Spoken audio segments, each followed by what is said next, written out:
गुरु प्यारी साथ संगत जी, आप सभी को राधा स्वामी जी। संगत जी, हमारे सदगुरु बहुत बहुत बहुत ही प्यारे हैं। उनके जैसा आई थिंक पूर्ण गुरु है ही नहीं। साथ संगत जी, ये साखी सुनने के बाद आपको और ज़्यादा खुशी मिलेगी। जिस संत सतगुरु को हम मानते हैं वे क्या चीज़ है। इससे पहले वीडियो को पूरा ज़रूर देखिएगा और संगत के अपने इस चैनल पर अगर आप पहली बार आए हैं तो सब्सक्राइब करके कमेंट में राधा स्वामी भी ज़रूर लिखे जी। तो संगत जी, यह साखी इस प्रकार है। जब बड़े महाराज जी का समय था तब एक भाई उनका सत्संग भी सुना करता था और बहुत ज़्यादा लगन से सेवा भी किया करता था। लेकिन सब चीज़ों की एक ही उसकी बुरी आदत थी कि वह शराब भी पीता था। इस भाई को अभी तक नामदान नहीं मिला था, तो यह एक दिन इसने विचार बनाया कि क्यों ना मैं सत्संग जाता हूँ तो अब नामदान ले ही लूँ। और मेरा रुझान सत्संग की तरफ है तो नामदान लेने में क्या बुराई है। लेकिन इस भाई को ये भी पता था अगर ये नामदान लेता है तो इसको शराब को त्यागना पड़ेगा, जिसके लिए उसने अपना मन भी बना लिया। और उसने सोचा ठीक है, अगर मैं नामदान ले लूँगा तो ये बुरी आदत भी मुझसे छूट जाएगी। संगत जी, उस समय जब बड़े महाराज जी नामदान देते थे तब सिलेक्शन नहीं होती थी। जैसे कि हम इस समय नामदान के लिए जाते हैं तो एक एक करके हमसे कई सवाल जवाब किए जाते हैं और सिलेक्शन करके पर्चियाँ मिलती हैं। लेकिन उस समय ऐसा कुछ भी नहीं था। उस समय जब बाबा जी नाम की दात किसी को बख्शते थे तो बस एक ही रूल उन्होंने बना रखा था। जिनको भी नामदान लेना होता था वह सभी एक साथ आकर बैठ दिया जाया करते थे और बड़े महाराज जी सीट पर बैठा करते थे। लाइन बनाकर सभी नामदान वाले लोग खड़े हो जाते थे और उनके अगल बगल सेवादार खड़े होते थे।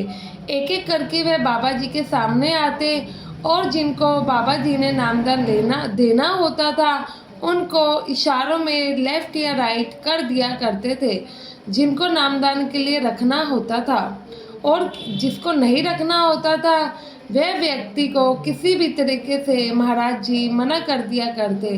जब बाबा जी के पास नामदान लेने के लिए यह इंसान गया तो बाबा जी ने कहा कि भाई, तुम तो शराब पीते हो, फिर किस लिए नामदान लेने आए हो। साथ संगत जी, हुआ ये कि जब ये भाई नामदान लेने के लिए जा रहा था तो उससे एक दिन पहले इसने शराब पी थी। इसने सोचा कि मैं कल तो नामदान ले ही लूँगा, फिर कल के बाद कहाँ पी पाऊँगा। शराब पी तो पी, इसके बाद शराब इसके पास बच भी गई थी तो इसने वह शराब की आधी बोतल को घर में ही रख दिया। सोचा अगर बाबा जी ने नामदान दे दिया तो यह शराब मैं नहीं पीऊँगा और फेंक दूँगा। अगर नहीं दी, बाबा जी ने नामदान मुझे नहीं दिया तो फिर से मैं ये पी लूँगा। तो इसी सोच के रखते यह महाराज जी के सामने नामदान लेने के लिए पेश हो गया। पर बाबा जी तो सब जाने जान है।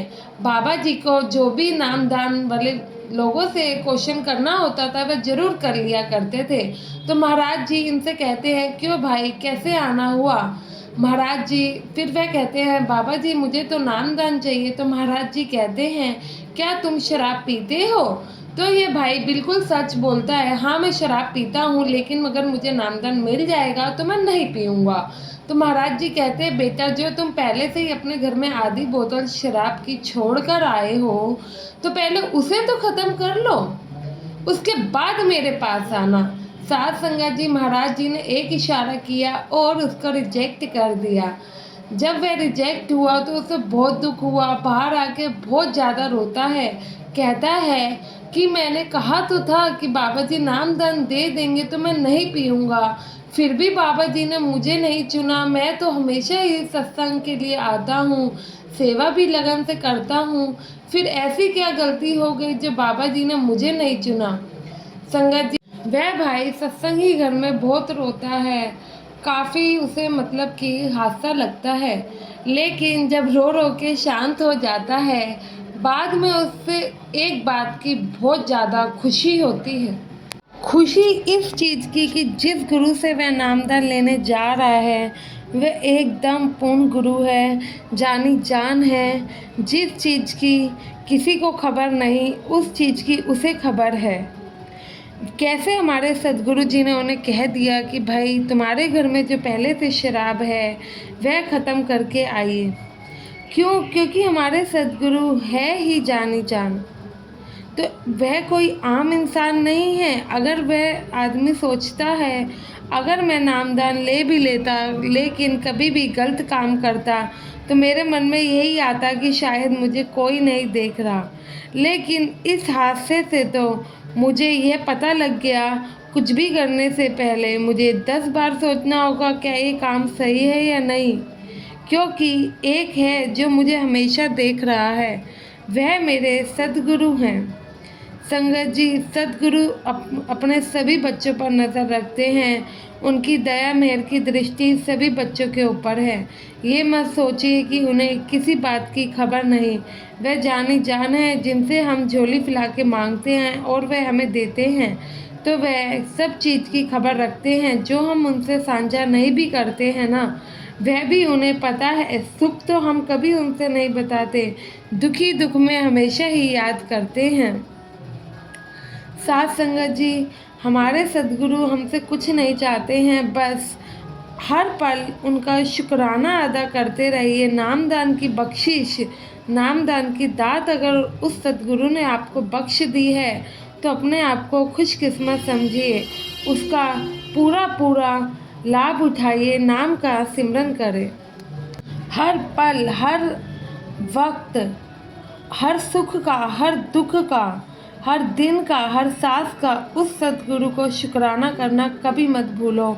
जो दिया है उस सद्गुरु ने दिया है, बस उस पर विश्वास पक्का होना चाहिए। कभी कोई मुश्किल आ भी जाए तो बस ये सोचना कि सद्गुरु जी ने किया है तो कुछ सोच समझ कर ही किया होगा। हम कुछ भी नहीं है जो हम उनसे सवाल करेंगे। क्यों? क्योंकि बाबा जी जानी जान है। उन्हें पता है, हर माँ बाप को पता है कि अपने बच्चों के लिए क्या सही होता है क्या गलत। दवाई कड़वी ज़रूर होती है, लेकिन शरीर में फ़ायदा भी वही करती है। दुख आ रहा है, कोई परेशानी आ रही है, तो ज़रूर उसके पीछे, मैं गारंटी कहती हूँ, ज़रूर उसके पीछे कोई ना कोई बड़ा रीज़न ज़रूर होगा। क्योंकि कोई भी माँ बाप अपने बच्चों को दुख में नहीं देखता है। तो ऐसे ही हमारे दीन दयाल सतगुरु जी हैं, जो कि अपने बच्चों को कभी परेशान नहीं देख सकते हैं। गुरु की प्यारी साथ संगत जी, चैनल को सब्सक्राइब नहीं किया है तो सब्सक्राइब जरूर करें। आशा है यह घटना के माध्यम से आपका भी विश्वास अपने गुरु के प्रति और बढ़ेगा, और भजन सिमरन को जितना हो सके उतना समय दीजिए। मिलेंगे आपसे अपनी नई घटना के साथ। गुरु की प्यारी साथ संगत जी, आप सभी को राधा स्वामी जी।